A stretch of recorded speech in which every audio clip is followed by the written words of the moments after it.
Ay, Ay. alam na. Oo naman, kahit naman siguro kahit sino, meron isang bagay, isang tao na gusto pang makita nila. Um, Meron po. Siguro, kung may pagkakataon,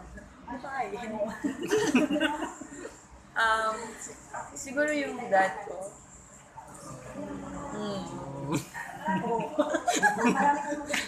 Kasi, kasi sa bahay ko, hindi ko naman kasama yung family ko. Ako lang mag-isa. Yung mga pinsan ko lang sa bahay minsan. Kasi wala na sila ng mami ko. So, minsan na lang kami kasama. Eh, pareho sila may family. Kaya, parang, sobrang tagal din namin hindi nagkikita.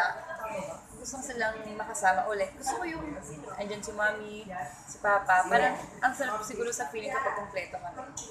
Yun yung gusto ko mangyari. Wala.